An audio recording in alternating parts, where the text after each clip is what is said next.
आचार्य रामचंद्र शुक्ल जी के द्वारा लिखी पुस्तक हिंदी साहित्य का इतिहास से आज आप सुनेंगे प्रथम संस्करण का वक्तव्य।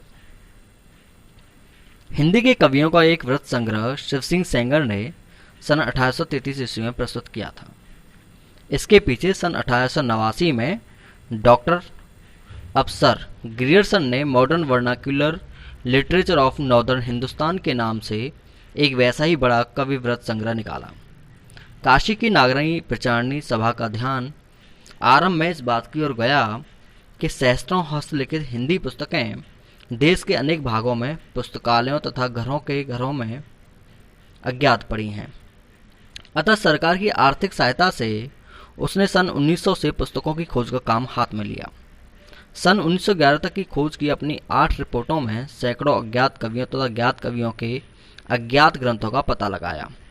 सन 1913 में इस सारी सामग्री का उपयोग करके मिश्र बंधुओं श्रीयुत पंडित राम बिहारी मिश्र आदि ने अपना बड़ा भारी कविवृत्त संग्रह मिश्र बंधु विनोद, जिसमें वर्तमान काल के कवियों और लेखकों का भी समावेश किया है, 3 भागों में प्रकाशित किया।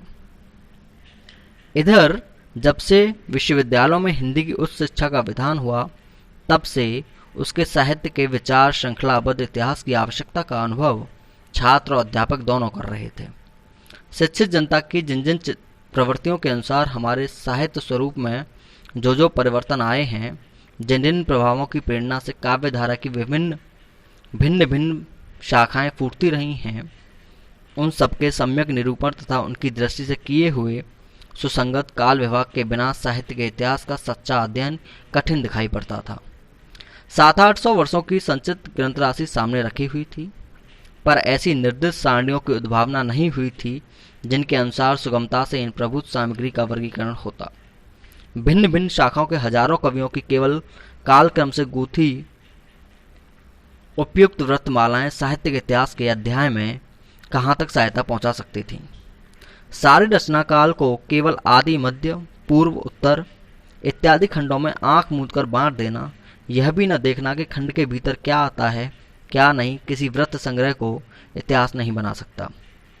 5 या 6 वर्ष हुए छात्रों के उपयोग के लिए मैंने कुछ संक्षिप्त नोट तैयार किए थे, जिनमें परिस्थिति के अनुसार शिक्षित जनसमूह को बदलती हुई प्रवृत्तियों को लक्ष्य करके हिंदी साहित्य के इतिहास के काल विभाग और रचना की भिन्न भिन्न शाखाओं के निरूपण का एक कच्चा ढांचा खड़ा किया गया था।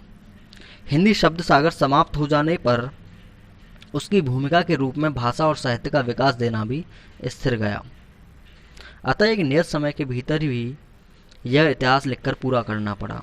साहित्य का इतिहास लिखने के लिए जितनी अधिक सामग्री में जरूरी समझता था, उतनी तो इस अवधि के भीतर इकट्ठी न हो सकी, पर जहाँ तक हो सका आवश्यक उपादान रखकर कार्य पूरा किया गया। इस पुस्तक में जिस पत्ती का अनुसरण किया गया है, उसका थोड़े में उल्लेख कर देना आवश्यक जान पड़ता है। पहले काल विभाग को लीजिए। जिस काल विभाग के भीतर किसी विशेष ढंग की रचनाओं की प्रचुरता दिखाई पड़ती है, वह एक अलग काल माना गया है और उसका नामकरण उन्हीं रचनाओं के फलस्वरूप के अनुसार किया गया है।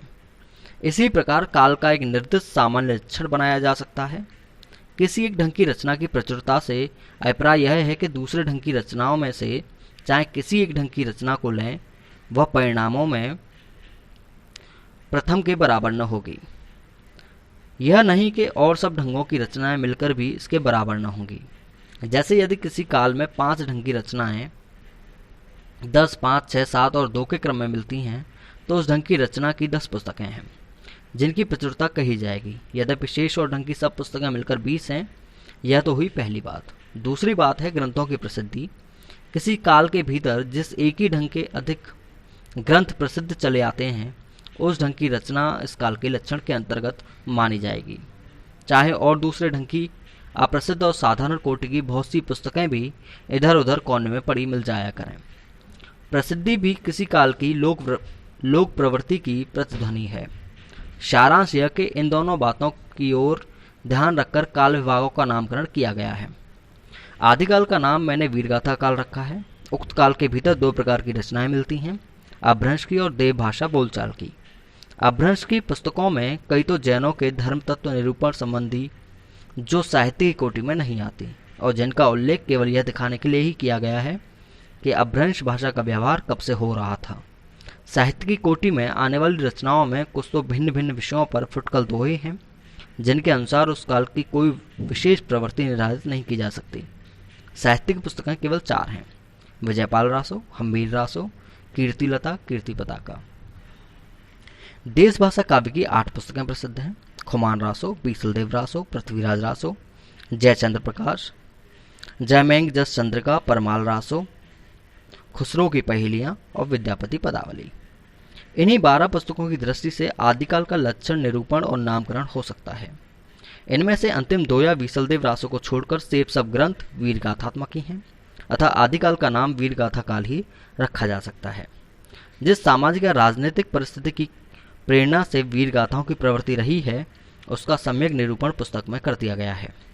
मिश्र बंधुओं ने इस आदिकाल के भीतर इतनी पुस्तकों और नामावली दी है: भगवद गीता, वृद्ध नवकार, वर्तमाल, संवत्सार, पंतली, अनन्य योग, जम्बू स्वामी रामा, रक्तगिरी रासा, नेमिनाथ, चौपई, उवैस माला, उपदेश माला। इनमें से नंबर 1 तो पीछे की रचना है, जैसा कि उसकी इस भाषा से स्पष्ट है: तेह दिन कथा कीन मन लाई, हर के नाम गीत चित आई, सुमिरो गुरु गोविंद के पाऊं, अगम अपार है जाकर नाऊं। जो वीर रस की पुरानी परिपाटी के अनुसार कहीं वर्णों का द्वित्व देखकर ही प्राकृत भाषा और कहीं चौपाई देखकर ही अवधि या बैसवाड़ी समझते हैं, जो भाव को थाट और विचार को फीलिंग कहते हैं, वे उद्वत पदों को संवत 1000 के क्या संवत 500 के भी बताएं तो कोई आश्चर्य की बात नहीं।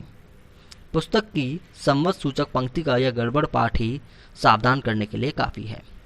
सहस्त्रसो संपूर्ण जाना। अब रही शेष 9 पुस्तकें, उनमें 2, 7, 9 और 10 जैन धर्म के तत्व निरूपण पर हैं और साहित्य कोटि में नहीं आ सकती। नंबर 6 योग की पुस्तक है। नंबर 3 और 4 केवल नोटिस मात्र हैं, विषयों का कुछ भी विवरण नहीं। इस प्रकार केवल 2 साहित्यिक पुस्तकें बची जो वर्णनात्मक डिस्क्रिप्टिव हैं। एक में नंद के ज्योनार का वर्णन है, दूसरे में गुजरात के रैवत पर्वत का। अतः इन पुस्तकों की नामावली से मेरे निश्चय में किसी प्रकार का अंतर नहीं पड़ सकता। यदि ये भिन्न भिन्न प्रकार की 9 पुस्तकें साहित्यिक भी होती तो भी मेरे नामकरण में कोई बाधा नहीं डाल सकती थी, क्योंकि मैंने 9 प्रसिद्ध वीरगाथात्मक पुस्तकों का उल्लेख किया है।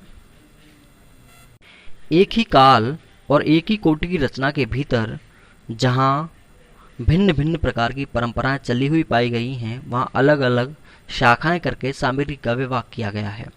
जैसे भक्ति काल के भीतर पहले तो 2 काव्य धाराएं, निर्गुण धारा और सगुण धारा, निर्दिष्ट की गई हैं। फिर प्रत्येक धारा की 2-2 शाखाएं स्पष्ट रूप से लक्षित हुई हैं। निर्गुण धारा की गानाश्रयी शाखा और प्रेमाश्रयी सूफी शाखा तथा सगुण धारा की राम भक्ति शाखा और कृष्ण भक्ति शाखा।